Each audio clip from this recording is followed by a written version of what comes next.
अस्सलाम वालेकुम जी, मैं हूं फैसल अब्बास। 6 मार्च जुमेरात के रोज़ का आगाज़ हो चुका है। नाजरीन, इस वक्त पाकिस्तान का सबसे बड़ा मसला जो है वो दहशतगर्दी बना हुआ है। खैबर पख्तूनख्वा और बलूचिस्तान की सूरत हाल अगर आप देख लें तो आपको अंदाज़ा होता है कि 2025 पाकिस्तान में जो है वो दहशतगर्दी के हवाले से बदतरीन साल होने जा रहा है। 2025 पहले अब से 2 महीनों की जो डिटेल्स हैं, जनवरी से लेकर मार्च तक की सूरत हाल को अगर आप उठाकर देख लें तो आपको अंदाज़ा होगा कि ये कितना संगीन तरीन मसला है बलूचिस्तान खैबर पख्तूनख्वा के अंदर। और अब तो बाकायदा तौर पर पंजाब के अंदर भी दहशतगर्दी के वाक़यात होने लगे हैं। इस हवाले से हम देखते हैं कि गाय बगाए तहरीक इंसाफ के जो अखवंजादा हुसैन हैं, जो कि तहरीक तहफ़्फ़ुज़ आईन पाकिस्तान के तर्जुमान हैं, और जितने भी तहरीक इंसाफ के खैबर पख्तूनख्वा और बलूचिस्तान से रहने वाले MNAs MPAs हैं, वो इस सिचुएशन से हमें अलार्म करते रहते हैं। मुराद सईद साहब एक मरतबा फिर मैदान के अंदर हैं और एक मरतबा फिर उन्होंने सारी सिचुएशन जो है वो सामने रख दी है,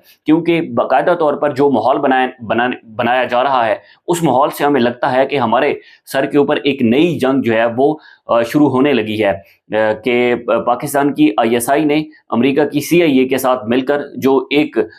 शरीफुल्लाह, जो कि बड़े मोस्ट वांटेड पर्सन थे अमेरिका के, और ट्रंप ने सबसे पहली जो फाइल है वो शरीफुल्लाह की CIA के सामने रखी कि ये आपके पास फाइल है और मुझे शरीफुल्लाह चाहिए। तो फिर उसके बाद हमने देखा कि CIA ने पाकिस्तान के DG ISI को कॉल की और वहां पर उनकी बात हुई, और पाकिस्तान की जो खुफिया एजेंसी हैं उन्होंने बड़ा अहम किरदार अदा किया। और इस वक्त जो FBI है,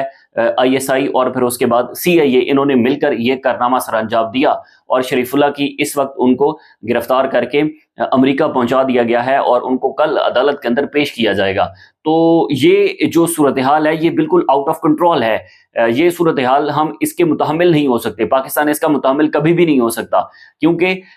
जो खैबर पख्तूनख्वा के लोग हैं वो अमन चाहते हैं, बलूचिस्तान के लोग अमन चाहते हैं, लेकिन किसी भी सूरत में उनके पास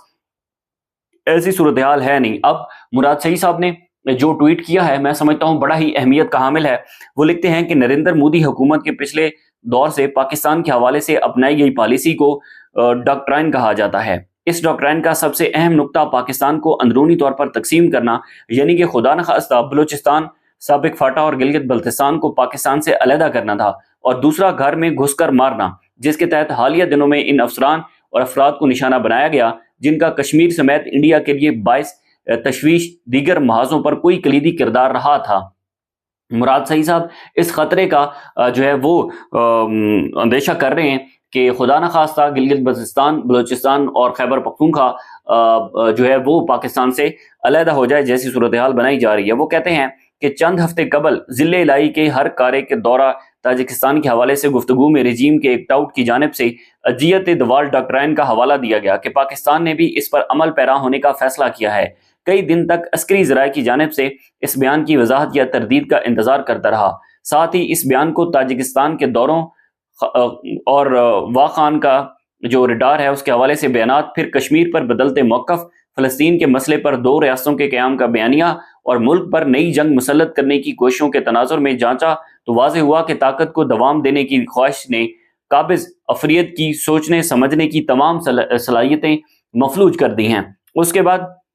वो लिखते हैं कि अजियत दोल डॉक्ट्राइन एक ऑफेंसिव स्ट्रेटजी है और इस पॉलिसी का मरकज या निशाना पाकिस्तान था। इसका हवाला पाकिस्तान की जानिब से किसी पड़ोसी मुल्क को लेकर देना ही काफ़ी तशवीशनाक बात है, लेकिन अफसोसनाक अमर तो ये है कि हमारी सरजमीन पर हमारे मफादात के लिए काम करने वालों को शहीद करने पर हम खामोश रहे, कश्मीर पर अपना मौक़िफ़ ही तब्दील कर दिया, मुल्क में को लगी आग को मापते हुए दुश्मन की पॉलिसी का तोड़ क्या निकालते उनकी मुआवनत करने लगे, हमारी सरहदों के अंदर कार्रवाइयां करने पर हम उनको जवाब क्या देते। वो हिकमत अमली जो हमारी तबाही के लिए बनाई गई थी, बजाय ये कि हम उसको ईंट का जवाब पत्थर से देते, उनके सामने सरेंडर करके नया दुश्मन बनाने पर बजिद हैं। दुश्मन हमें घुसकर मारने के लिए सर्जिकल स्ट्राइक्स, अफसरान और अहम अफराद को कामयाबी से निशाना बना रहे हैं, और हम दूसरी तरफ सर्जिकल स्ट्राइक और घुसकर मारने की धमकियां दे रहे हैं। मुराद सईद साहब ने बड़ा ये किया है कि जिस तरह की सूरत हाल पैदा की जा रही है बलूचिस्तान और खैबर पख्तूनख्वा के अंदर, उस सूरत हाल का उन्होंने बाकायदा तौर पर एक सारा जो पस मंज़र है वो सामने रख दिया है कि खुदा न खासा ऐसा हो कि बलूचिस्तान और जो गिलगित बल्तिस्तान खैबर पख्तूनख्वा के अंदर जो दहशतगर्दी की इस वक्त सूरत हाल क्रिएट की जा रही है, और इसमें कोई शक व शुबा नहीं है कि अमेरिका हमारा इस्तेमाल करके अफगानिस्तान को शिकस्त देना चाहता है, और इसमें पाकिस्तान अपना अहम किरदार अदा कर रहा है। उसकी सबसे बड़ी मिसाल शरीफुल्लाह हैं, जो कि दाइश के बड़े अहम समझे जाते हैं और जिनको पाकिस्तान ने गिरफ्तार करके पाकिस्तान की खुफिया एजेंसियों ने अमेरिका के हवाले कर दिया है। तो इसमें कोई शक व शुबा नहीं है कि अब इसके असरात जो है वो पाकिस्तान पर आएंगे। इमरान खान की इस हवाले से जो पॉलिसी थी वो अमेरिका को अड्डे ना देने के हवाले ऐसे उन्होंने एब्सोल्युटली नॉट कहा था, उसी में पाकिस्तान का जो है वो फ़ायदा था। नहीं तो पाकिस्तान का इस्तेमाल करके जो अफगानिस्तान के अंदर अमेरिका उसको शिकस्त देना चाहता है, उसमें पाकिस्तान के सिविलियंस की खून की होली खेली जा रही है, और अब ये सारे वाक़यात हम अपनी आंखों के सामने देख रहे हैं। दूसरा, एक एंकर साहिबान है मखदूम शहाबुद्दीन, बड़े वो जिहादी बनते हैं, बड़े वो तहरीक इंसाफ के हामी, इमरान खान साहब के हामी बनते हैं, और उन्होंने वैसे तो उनके किरदार के ऊपर मुझे तो कोई शक नहीं है, अगर आपने अभी तक जो है वो कुछ स्टोरीज नहीं सुनी, मखदूम शहाबुद्दीन साहब जो है वो तहरीक इंसाफ का बयानिया अपने यूट्यूब के ऊपर बेचते हैं, और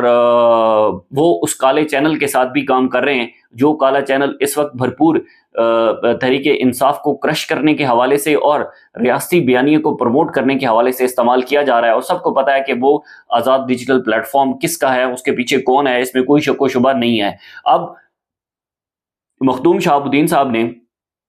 फौजी प्रोडक्ट के हवाले से जो बाइकआउट हुआ, उस बाइकआउट का इतना बुरा असर पड़ा कि मखदूम शहाबुद्दीन जैसे लोगों को इस्तेमाल किया गया और फौजी प्रोडक्ट की जो मशहूरियां हैं वो करवाई गई। फौजी प्रोडक्ट की मशहूरी मखदूम शहाबुद्दीन साहब करके आए, वो वीडियो वायरल हुई और उस पर बड़ा तनाज़ा खड़ा हो गया कि हाउ इज़ दिस पॉसिबल कि एक बंदा जो कहता है कि जनाब मुल्क के अंदर अगर कोई लीडर है वो इमरान खान है, अगर कोई जमात है वो तहरीक इंसाफ है, सबसे बड़ी सियासी जमात है, उसका बयानिया बेचता है अपने यूट्यूब चैनल्स के ऊपर, सोशल मीडिया प्लेटफॉर्म्स पर बैठकर, और अब वो रियासती बयानिए को प्रमोट कर रहा है। वो बाइकआउट मुहिम तहरीक इंसाफ ने चलाई थी, इमरान खान साहब के कहने पर चलाई गई थी। अब मखदूम शहाबुद्दीन साहब जो है वो बड़े जिहादी बनने की कोशिश कर रहे हैं, और उस वीडियो वायरल होने के बाद तकरीबन वो 5 से 6 अपने लोगों को इंटरव्यूज दे चुके हैं, और उन अपने लोगों को इंटरव्यूज के अंदर कह रहे हैं कि जनाब 26 नवंबर पर बड़ी गोली मारी गई 26 नवंबर को, और इमरान खान साहब के साथ बहुत बुरा किया जा रहा है, ये हो रहा है वो हो रहा है। वो अपने जो उनके ट्वीट्स हैं, ट्वीट से बता रहे हैं कि जनाब मैं तो अपने मौक़िफ़ पर डट कर खड़ा हूं, और मुझे बड़ी सख्तियां बर्दाश्त करनी पड़ी, किसी किस्म की कोई सख्तियां बर्दाश्त नहीं करनी पड़ी। आपको इस बात के अंदर क्लियर हो जाना चाहिए कि जो बंदा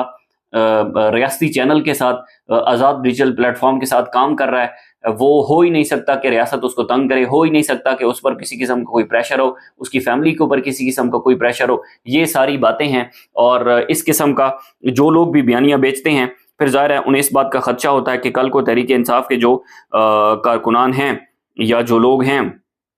वो लोग एक दिन इसका कड़ा हिसाब करेंगे। बहरहाल ये अब तक की जो है वो सूरत हाल है। मज़ीद जो भी डेवलपमेंट्स होंगी आपके साथ शेयर करते रहेंगे। इजाज़त दीजिए, अल्लाह हाफ़िज़।